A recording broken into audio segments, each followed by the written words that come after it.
Hi, and welcome to this Aries new moon solar eclipse tarot and astrology reading. My name is Kelly Mountain. I'm with Goddess Modern. I work with women and couples for transformational work and intimacy, and I work in one-on-one sessions and online and group and small group events and retreats and couples sessions. And so if you're interested in more about my work, you can check the description box for my information and go see my website, my socials and everything. And I do these new and full moon tarot readings every month. I love using the frameworks of tarot and astrology to understand, really as like supportive frameworks to understand human psychology and relationships, relationships to self, relationship to other, relationship to one's own life and how they go about creating their life. And so my hope and intention with this reading is that it equips you with some insight and information to consciously work with the currents of energy that we are moving through at this time. I consider tarot and astrology almost to be kind of like a framework of, it's like its own kind of energetic feng shui. I guess specifically astrology, like depending on where the planetary bodies are at any given moment. And astrology gives a framework of ultimately just how to read the energy and then, like I said, consciously create with it. And we are in some really big energy right now with this new moon Aries solar eclipse that's coming up on Saturday, March 29th, Saturday for those of us in the US. And yeah, I mean, there's so much to this week's astrological transits. The lineup is pretty dense. I actually made a bunch of notes that I want to go through with you before I dive into the tarot reading. So I'll do that in a sec, but yeah, I hope that this reading is helpful and supportive to you at this time, because we are really in a time of such significant endings and new beginnings, and you know, that can be quite a mixed bag. And my hope is that this gives you some support to navigate it and to ultimately consciously work with it to create the best outcomes possible. And so how this stuff works for me and how I will suggest it for you is that it's more archetypally predictive than concretely predictive. It simply kind of just gives the energy. It's kind of like a weather forecast. You can get, information about what the weather's going to be, but then you still use your free will power of choice to decide what you're going to wear, how you're going to dress for that weather, right? And the way you dress for that weather is going to determine how you experience it for the day, right? So this stuff is similar. And what I want to suggest is that you tune more into energy and patterns of energy, patterns of experience, patterns of behavior, rather than focusing on concrete details. The details themselves might not fully fit, but the energy of it might. And it might fit for you, or it might fit for someone you know. This reading is intended to either work for people individually or in relationship with others, or even collectively. There are certainly like really big energies that are affecting us, the human family around the planet at this time, collectively, very strongly. And so it can apply that way too. And what I would suggest is to just really tune into your intuition, and you'll be able to feel what messages resonate with you. And sometimes the way this stuff works is you don't really have to fully understand why it resonates. All you have to do is open to the energy. And if you want to know more about it, then you can consider tending it maybe over the next, say 2 weeks time, with just some intentional energy that you give towards it in meditative and reflective activities to, in a sense, water that seed of reflection and give it an opportunity to grow and fully reveal itself to you. All right, so I'm gonna get my notes here because, like I said, the astrological lineup this week is really significant, and yeah, I wanted to kind of lay it out a little bit. So this is somewhat of a different format than what I normally do in these readings, but because it's such a significant week, I kind of feel like it just calls for it.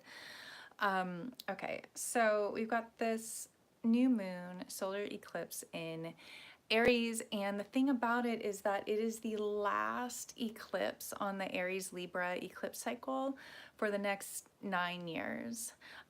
It's the last time we're going to have the North Node in Aries for 18 years. So the next time the ecliptic cycle is on the Aries Libra axis, the North Node, instead of being in Aries where it's been for the last like roughly 18 months, it'll be in Libra. And then the South Node that's been in Libra will be in Aries, so it'll be a flip. So every 9 years it flips, and then every 18 years it comes back to a full cycle. So it's interesting as an energetic, because Aries is the baby of the zodiac. Aries is where the astrological year is birthed from. It's where the seasonal new year is birthed from. In the northern hemisphere, it was spring. So it's interesting because we've got like this energy of like the last final eclipse in Aries, the last Aries new moon solar eclipse for solar eclipse. Yeah, because I think actually, I don't think we, anyways, my mind's getting into too much of a technical space. Anyways, we've got this energy of endings and new beginnings that's really prominent right now. And this new moon solar eclipse in Aries is following the full moon lunar eclipse that we had in Virgo 2 weeks ago. And that full moon lunar eclipse in Virgo was opposing Saturn and conjoined the North Node in Pisces. So that to me is significant because I guess like one tip I'll give you is because Saturn's in the mix of this eclipse cycle that we're experiencing right now. If you at all are experiencing challenges that feel frustrating, constricting, contracting, limiting in any way, then my suggestion is to, like, the best way to channel that energy is take a real honest look at all the places in yourself and in your life that need greater qualities of responsibility and maturity, even mastery of your own self, in order to lay an even more solid foundation for your life to be built upon. If you're experiencing challenges at this time, it's ultimately because more of that is needed in order for you to grow. And likely you have a desire to really grow at this time because it's conjunct in that eclipse, in the lunar Virgo full moon eclipse that we had 2 weeks ago. Saturn is conjunct the North Node, and so the North Node is like where we want to grow, expand, amplify. So really likely, you might be feeling like this readiness to grow, expand, and amplify, but it's like thwarted by this energy of contraction or like limitation of some kind. So if you are experiencing that, just know that's a message from your soul that's saying something like, hey, I want to help you get there, but in order for you to get there, I require you to bring even more maturity and responsibility to this aspect of your life. And so ultimately it's like, plan the work and work the plan. Create a plan, and make sure that plan is directly connected to your long-term desired outcomes, and then work that plan. So that's going to be the most productive way to channel any energies of like restriction and frustration at this time. So we currently also have Venus and Mercury going retrograde, and they've been going retrograde in the sign of Aries. And they're about to, this weekend, they will be crossing back over into Pisces. And when they do, they will be crossing over the planet Neptune. Neptune is at the very last degree of Pisces. It's about to go into Aries. And it's really interesting because we've got Venus, which is a part of ourselves that's related to like love and friendships, connection, relationships, romance, sexuality, sensuality, intimacy, pleasure. It's also connected to like values, like our own value and what we value, how we value things and others, and also finances, and also has to do with the part of ourselves that's connected to like diplomacy and justice, also contracts. And then we have this like Mercury retrograde, and Mercury is a part of ourselves that rules over like thoughts, perception, intellect, communication, technology, and travel, also contracts, commerce. So we have these two parts of ourselves that are moving retrograde right now and going from Aries into Pisces. And so moving retrograde means that these energies are bringing us into a more internal relationship with the energy, like how we're feeling it. We're coming more internal to do like retrograde kind of activities of like reassess, revise, renew, recalibrate, and the whole point of that is to kind of, in a sense, like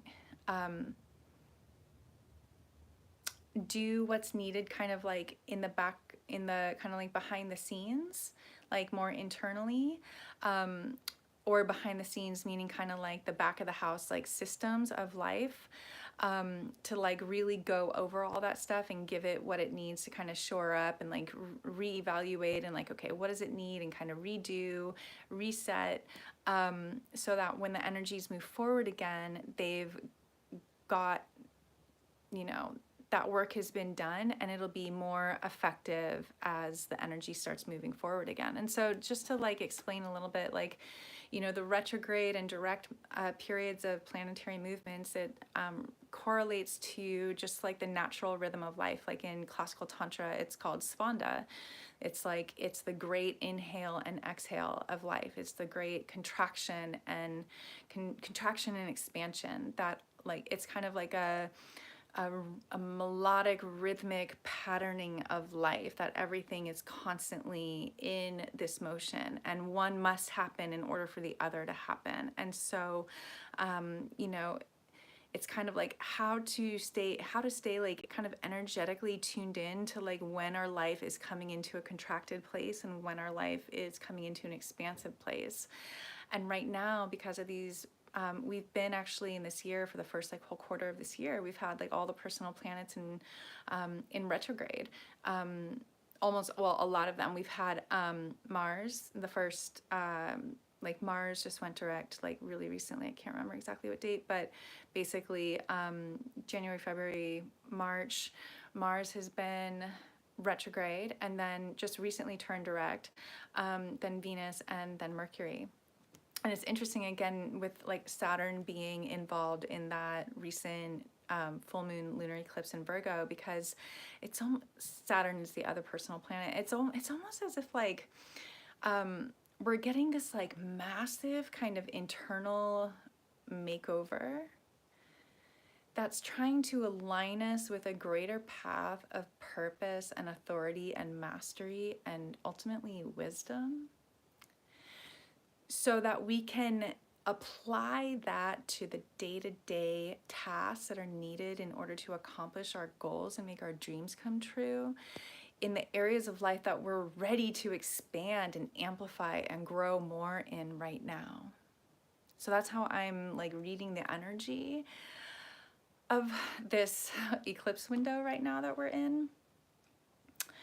And I've been really reflecting a lot on the energetics of Neptune in a way that I've never done in my life so far. And I've been studying astrology just on my own for like over 20 years so far. And it's so funny how there's just sections of time where it's almost like I get initiated into the energies of a specific planetary archetype. And in the last, I'd say maybe few weeks, it's been like really connecting me to the energies of the archetypes of Neptune.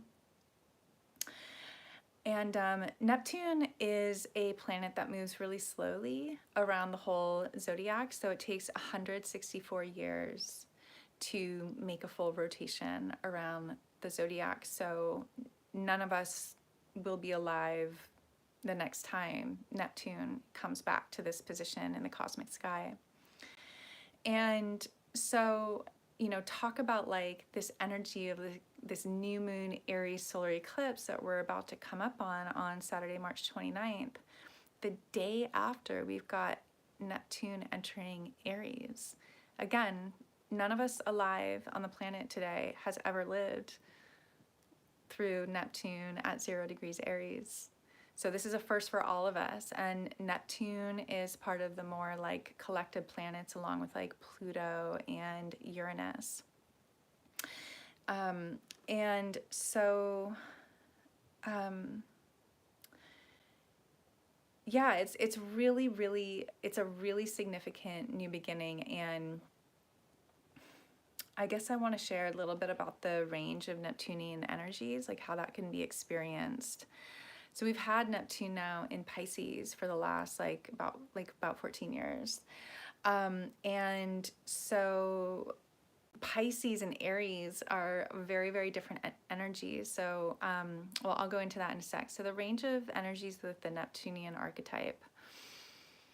On the high side expression of the Neptunian archetype is compassion, unconditional love, it's forgiveness, it's oneness, unity consciousness, it's connection to the divine in everything, it's divinely inspired creativity, spiritual connection. It rules over, it rules over and heavily influences like art and music and the entertainment industry. And, in our personal lives, it's a really important energy to be connected to because it really helps us navigate the healing journey. Because a lot of what that journey depends on is our ability to come to points of, it's almost like radical compassion and forgiveness and unconditional love for ourselves and other people. And it's an essential step on the path of healing.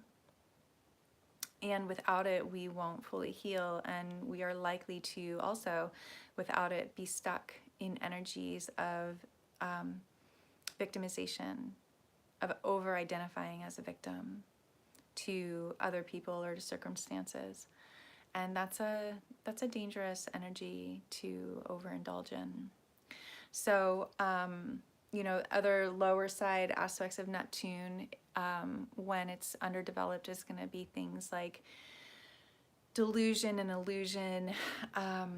It's going to, whereas like the high side of Neptune is like this spiritual, like oneness and acceptance and just like connection to the divine and all. Like on the low side, it could be like dogmatic rigidity. And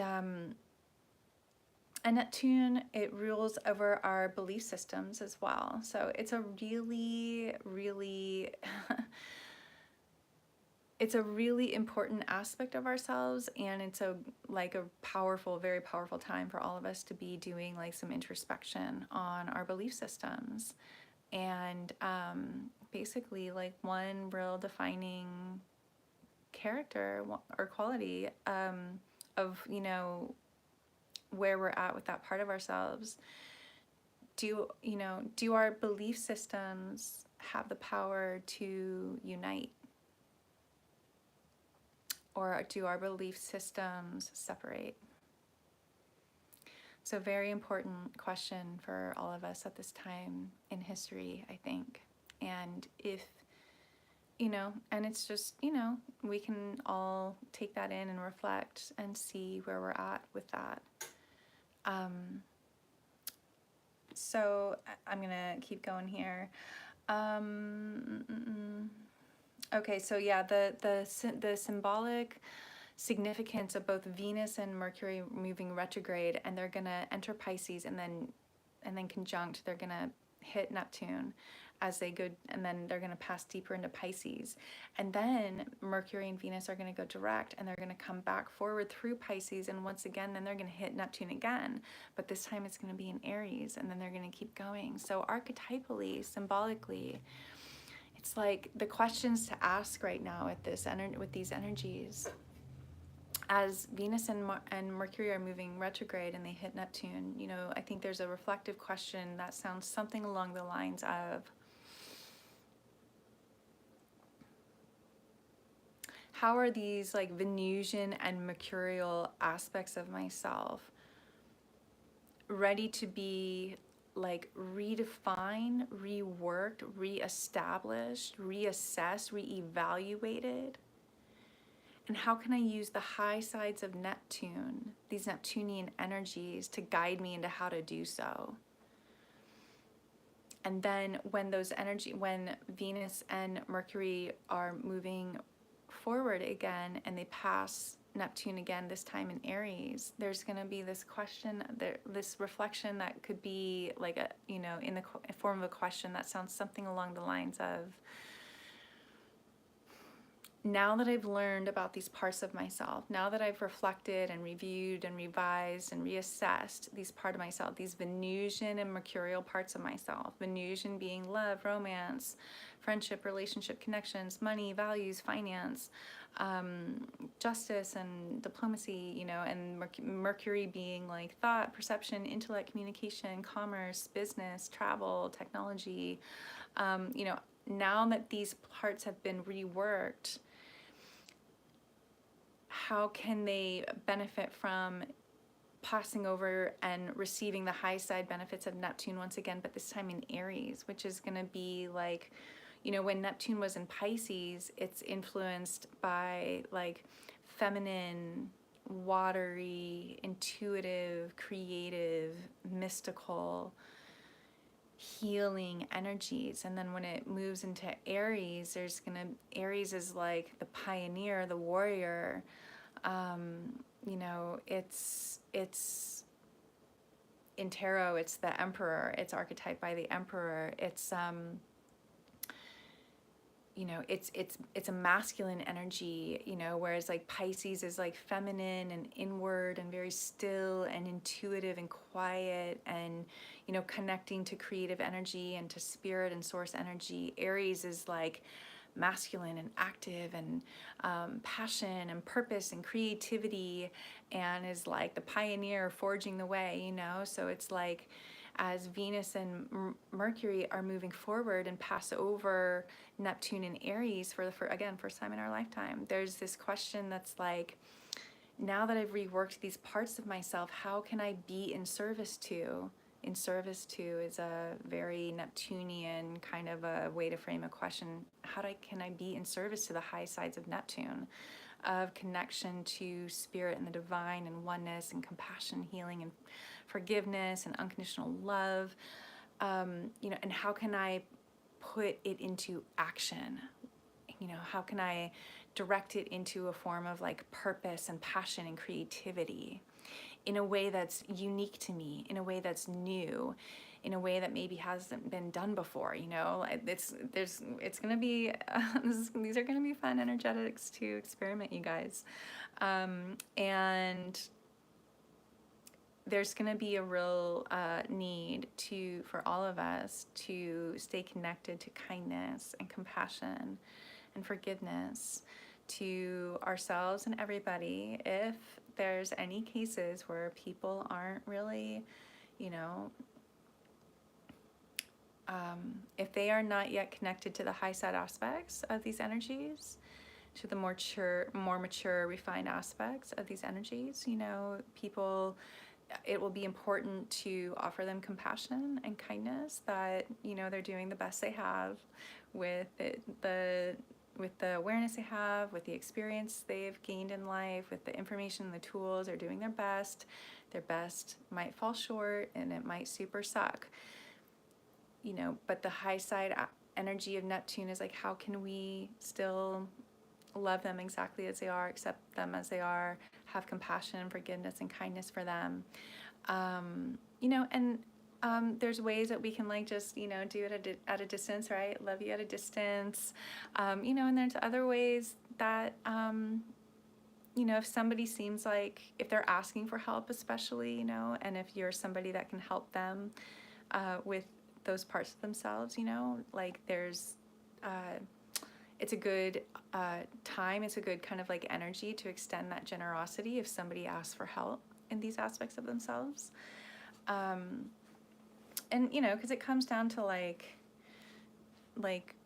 we're all on this journey kind of going through similar initiations of life, of this consciousness, of these bodies, and patterns of experience are similar even if details are very different. And so we know that we have, in former versions of ourselves, not been as refined or mature as we could have been, right? And so we need to stay connected to the fact that we were all at one time in a position that we now could look onto others and easily judge them for, right? So it's just important to keep this in mind so that we don't fall into a trap of judgment, because that's not the accurate use of this energy, and instead embody compassion of like, yeah, look at that person, that's where they're at, and I remember where I was, I remember when I was there, you know, and I remember why I thought that way or felt that way or did that thing, you know. And so it's just some really important energy to be connected to at this time, especially when there's just, 2025 and 2026 are going to be like such significant years of change, and it's going to be really easy to point fingers and judge, but that's not going to be the best ways to use these energies. So moving on in the astrological, yeah, so okay, so the Neptune and Aries energy, so you know that's a really, that range of energies, of energetics, the Neptune and Aries. So we've got like this range that goes like, on the high side it's like the spiritual warrior, and then on the low side it's like the dogmatic dictator.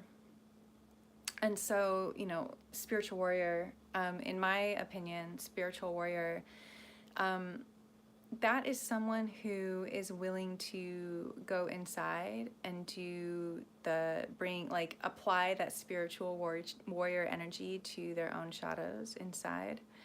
Because only when we do that can we fully access these higher realms of spirit, of these Neptunian energies, when we go in and we really, you know, do the work to, you know, the spiritual warrior, it's all about bringing light into the shadow from within ourselves. And the refined version of Aries is going to understand this archetype and this energy, and is going to accept the initiation that this will be for all of us, and will take it and will internalize that energy to better themselves, and through it to become an even more powerful, effective leader, because Aries is the leader. So this initiation of Neptune and Aries, it's really going to be a lot about like initiating us further into being a leader, but it's Neptune. It's, you know, Neptune, again, it's like connection, global family, oneness, unity, consciousness. So it's not a leader just to serve oneself and one's own agendas. It's most optimally utilized if put towards the collective humanity. specifically to be in alignment with like spiritual values. But on the low side, you know, with immature and like unrefined Aries Neptune energy, that's going to get very rigid into a place of, you know, like the archetype would be like the dogmatic dictator. And people that are going to try to, you know, lead with that energy. And we're probably going to see that over the next, you know, we're probably going to see examples of that over the next, you know, 14 years. And Neptune is in Aries. And again, you know, the sign, the indicator between whether people are, you know, in alignment with these Neptunian energies or not, you know, does their messages and does their form of leading, does it unite? Does it connect? Or does it destroy and disconnect? So that'll be good to pay attention to. I'm just kind of skimming over my notes here.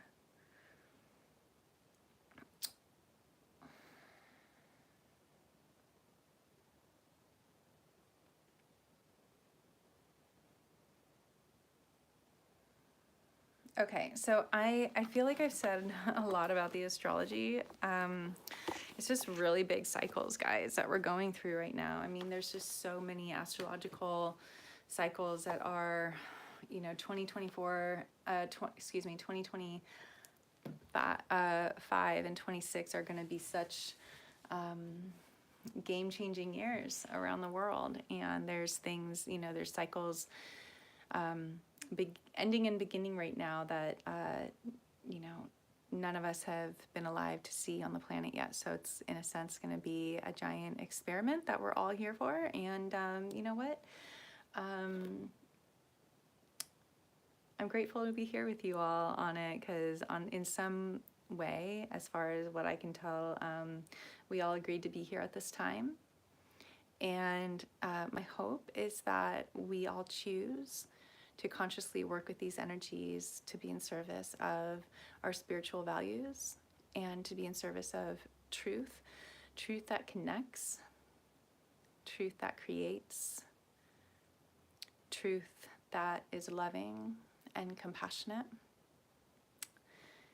even in the face of differences. And I think that this is like one of the many opportunities I think that we as a global collective humanity are being given the opportunity to engage with.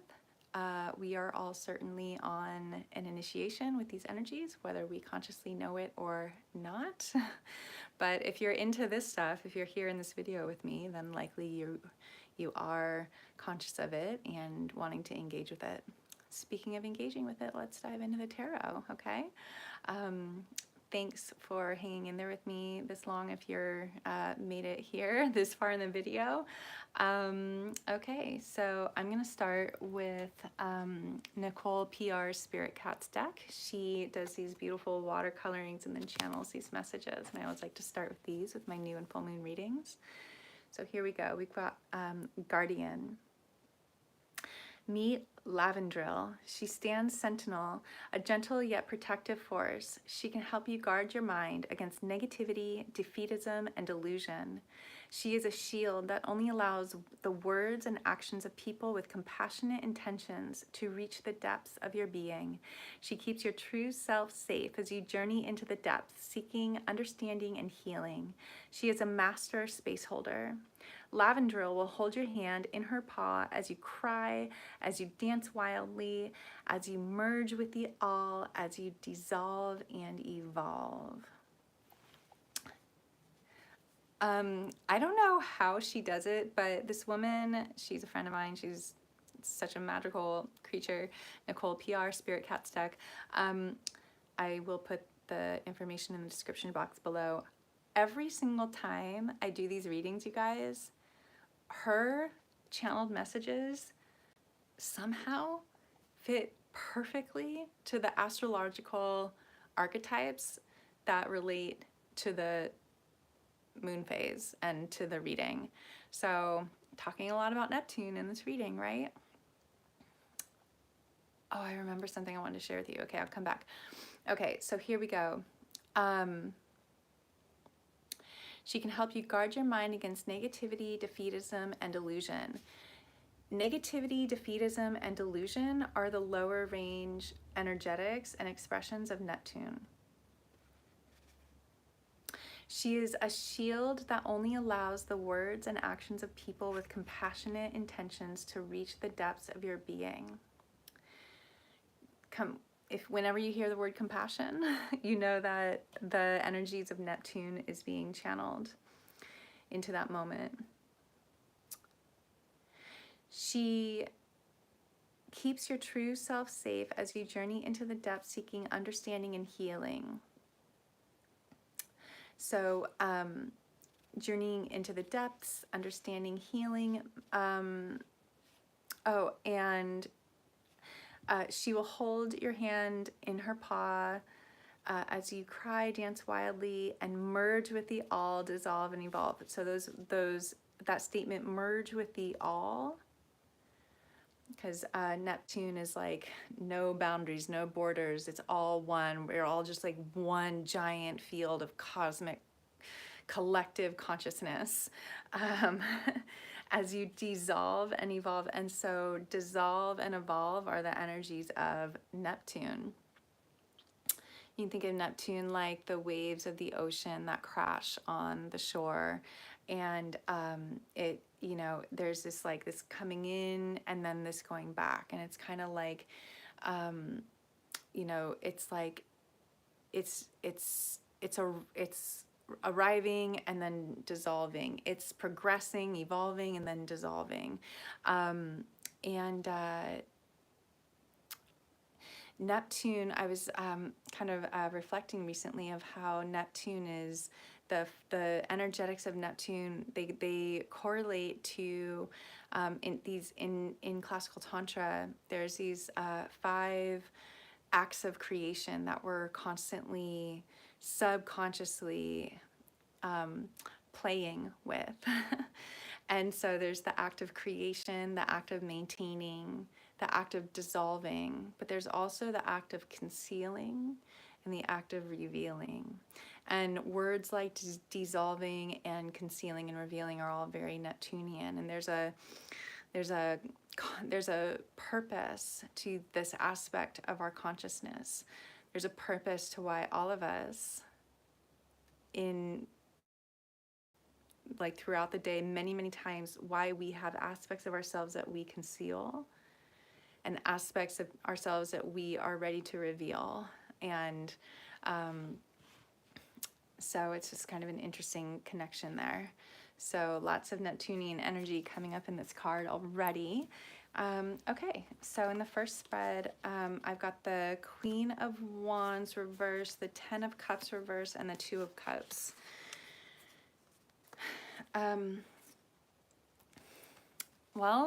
Queen of Wands reverse, 10 of Cups reverse, 2 of Cups reverse. This to me is a message of, there was and this is like the first spread that the rest of it is connected to, and so it kind of feels like a love reading here. This is in terms of some kind of relationship, some kind of connection. You've got a Queen of Wands reverse, so if this is you, then it's good to look honestly to see how you have been using your power to create, to express, to to create within your relationships or your life, your business, your art. Do you feel empowered? Do you need to be more empowered in this part of yourself? If this is somebody else, the Queen of Wands is somebody else, or if it's you, are you feeling blocked in your sense of power in some way? The Queen of Wands, she's like the baddest witch in the deck. She's a very powerful, charismatic character. Like, she's the one that, like, when she walks in the room, like the whole room lights up. That's Queen of Wands.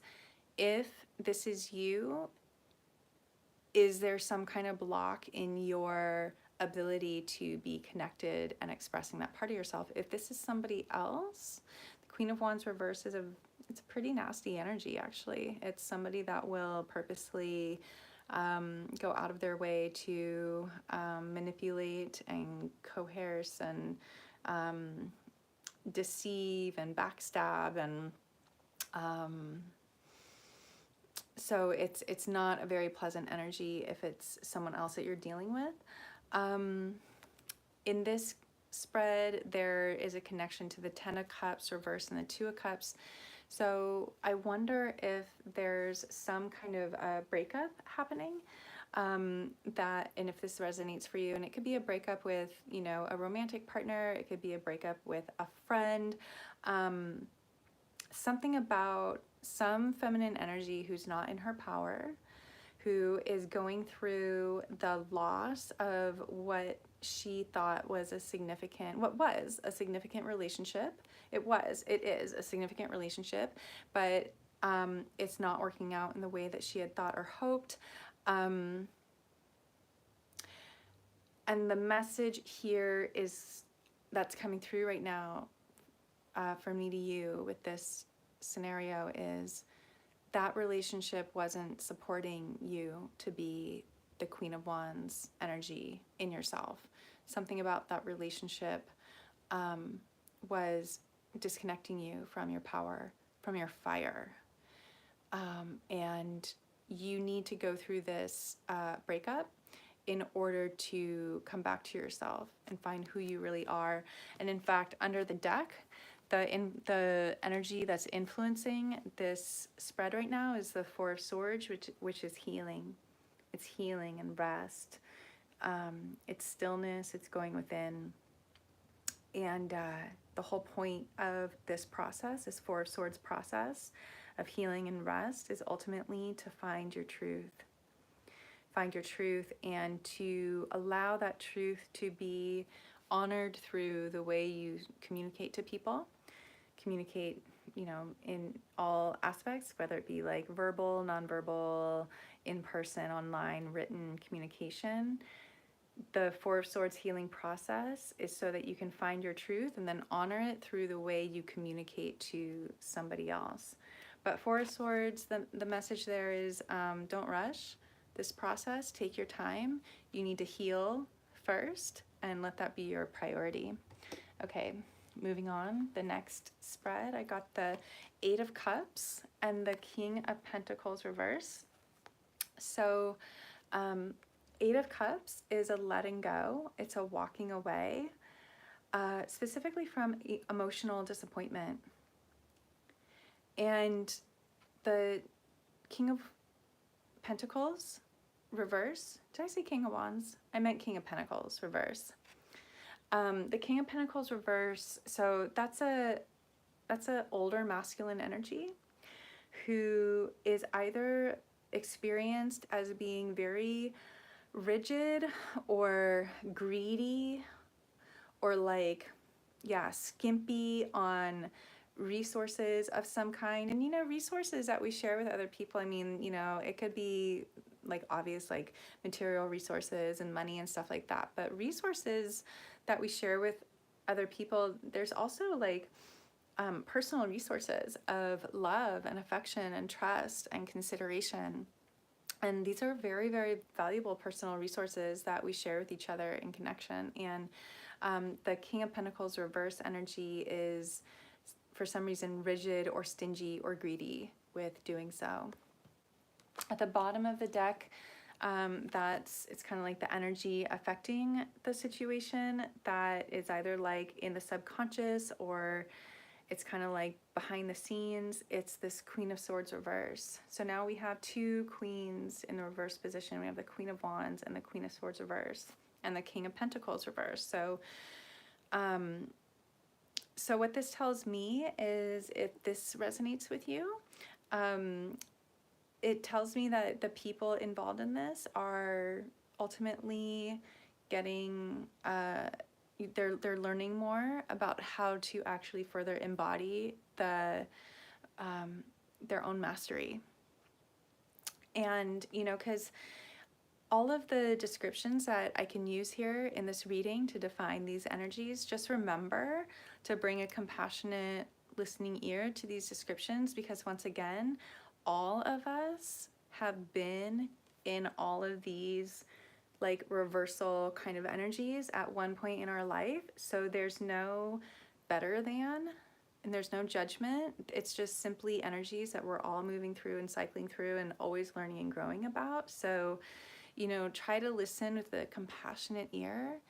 And, you know, just because I'm, you know, describing certain energies in certain ways, let's just allow it to kind of be like water, like energy, like it just kind of like is energy that arises and like flows and moves through without getting attached on a word and an energy and then kind of weighing it down with like judgment, and shame and blame and guilt and all that stuff. Okay.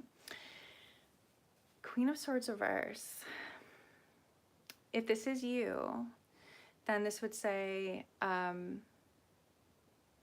you are on a journey right now of learning more about your truth and more about how to establish healthy boundaries, and specifically how to communicate them to other people.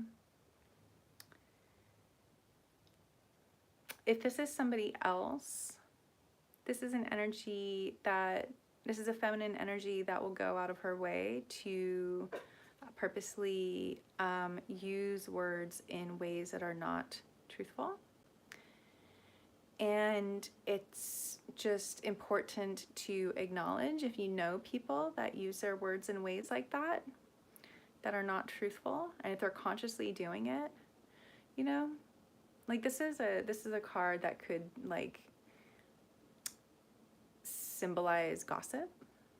So like you just want to know, you just want to pay attention to like if there's people in your life that do that, that's like note to self, that's a person that I don't want to bring close into my life. And those are patterns of behavior that I want to make extra sure that I'm not also repeating. So use it as a model of how not to be and how to further develop your own self, to actually master the art of intellect, like, and communication when it comes to other people.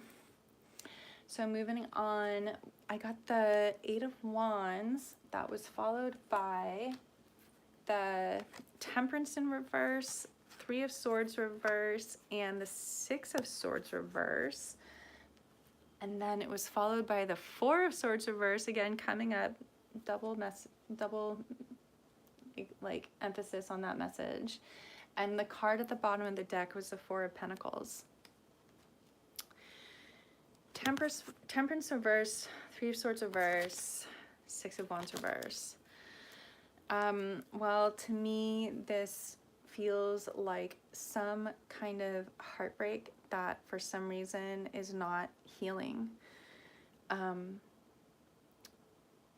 Or some kind of situation that keeps creating a block in healing a heartbreak for some reason. The 8 of Wands says there's going to be some fast incoming communication about this in some way. And yet the 4 of Swords says, remember to take time to rest and heal and go within and find that Ace of Swords at the bottom. See, we've got the 3 of Swords right here. We've got the 3 of Swords right here. This is a card of like heartbreak. And here's those 3 of Swords up on the wall as a person's resting and healing. It's almost like up on the wall is like a like a plaque or a poster, kind of like, you know, reminder of like what you've just been through. You know, that was a whole big journey, a whole big hurtful, sad journey. And that Ace of Swords at the bottom there, you know, do your work to find what that is for you, and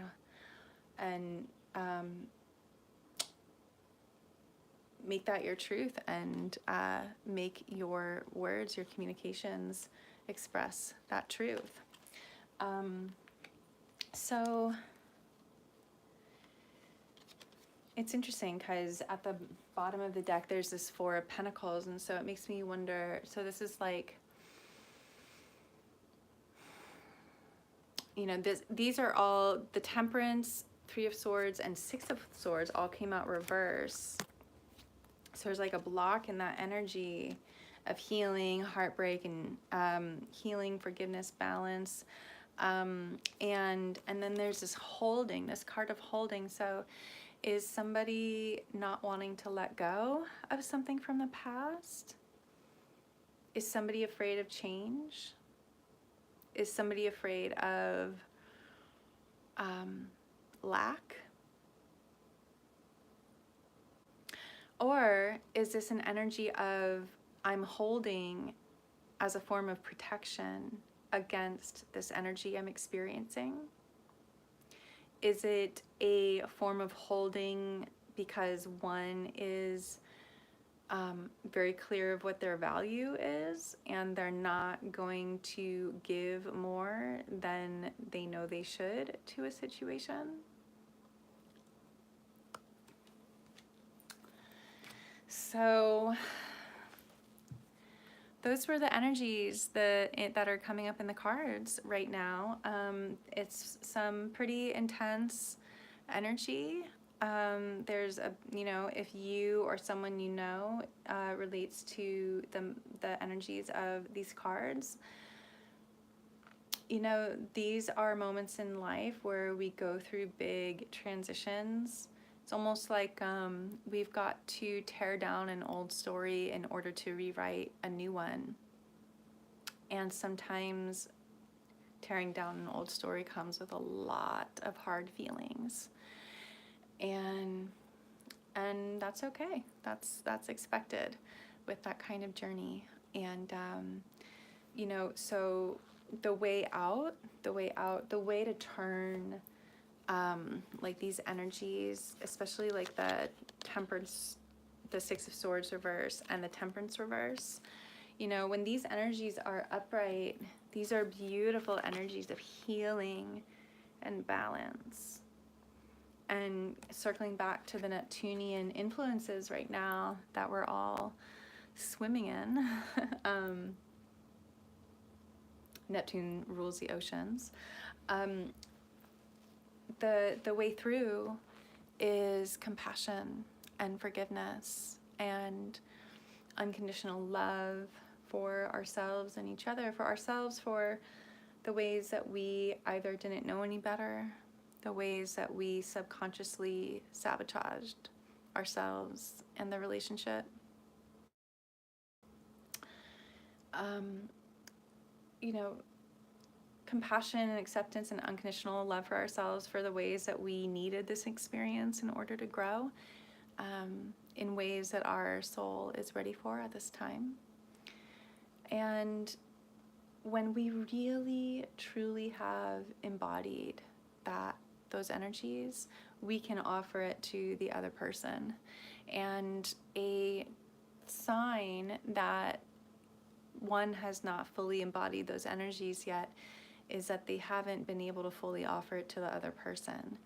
If you're still spinning on the, you know, perceived wrongdoings of another towards you, you're still not fully embodying the energies of compassion and forgiveness and healing. And that's okay. If you know, if you, or if this like relates to someone you know, it's a process to get there and you can't rush the process. And at the same time, there's this reality where it's like, how much do you allow for the process? And at what point are you overindulging in the process, right? And it's, in truth, a very fine line between those two things. Between allowing for just what's needed, you know? And then when it gets into overindulging, where now you're even perhaps on some level over-identifying as a victim from the circumstance or from the other person. So, you know, these words like compassion and forgiveness and healing and unconditional love, these are very beautiful words for processes that are very painful and hard. and that will require an immense amount of courage and willingness and effort to embody. But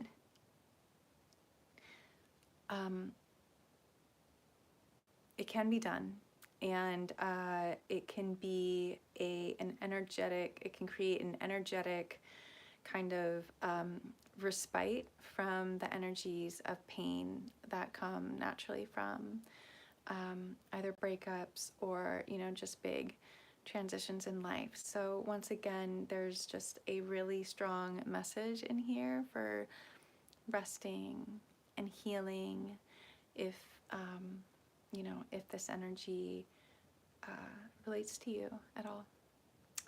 All right, this ended up being a long reading, and I'm going to go ahead and wrap up at this time. I hope that this was helpful. And if you liked this reading, if it was inspiring or insightful for you in some way, I'd ask you to please support my work by liking the video, leaving a comment, maybe sharing a video if you know somebody that's going through this kind of situation at this time. And once again, if you're interested in getting readings from me, my information is in the description box below. And okay, guys, yeah, just here we go. We're all moving into a really beautiful Aries new moon energy coming up soon. That's going to be the start of a very powerful new cycle in all of our lives, you know? So I hope that this helps you navigate energies to work in a more conscious, co-creative way with life. All right, take care. Thanks so much.